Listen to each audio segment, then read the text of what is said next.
my love and support is always there for him, and best wishes చెప్పేసి వచ్చేసాను. Thank you. മലയാളികൾ കാത്തിരുന്ന എമ്പുരാന്റെ trailer കണ്ട് രാവിലെ തന്നെ കിളി പോയവർ അനേകം. ഒരു ഹോളിവുഡ് മൂവി പോലെയാണ് എന്നാണ് കൂടുതൽ കമൻറ്റ്. എന്നാൽ ഉച്ചയ്ക്ക് 1 മണിക്ക് എത്തുമെന്ന് പോസ്റ്റ് ഇട്ടിട്ടും എന്തുകൊണ്ട് രാവിലെ ട്രെയിലർ എത്തി എന്നതിന് കാരണം ഹിന്ദി ട്രെയിലർ സൗണ്ട് ഇല്ലാതെ സോഷ്യൽ മീഡിയയിൽ ലീക്കായത് എമ്പുരാൻ ടീമിൻ്റെ ശ്രദ്ധയിൽപ്പെട്ടതിന് പിന്നാലെയാണ് ഈ തീരുമാനം.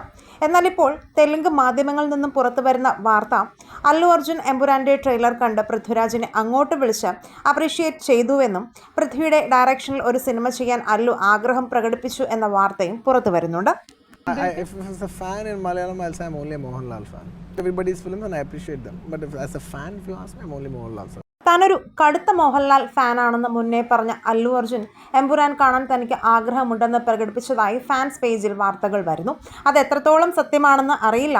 എന്നാൽ അല്ലു പൃഥ്വിയെ ഒരു മൂവി ഡയറക്റ്റ് ചെയ്യാൻ ചോദിച്ച വാർത്ത വലിയ രീതിയിലാണ് തെലുങ്ക് മാധ്യമങ്ങൾ ഇപ്പോൾ പുറത്തുവിട്ടതും അല്ലു അർജുൻ ആരാധകർ അത് ഏറ്റെടുത്തതും.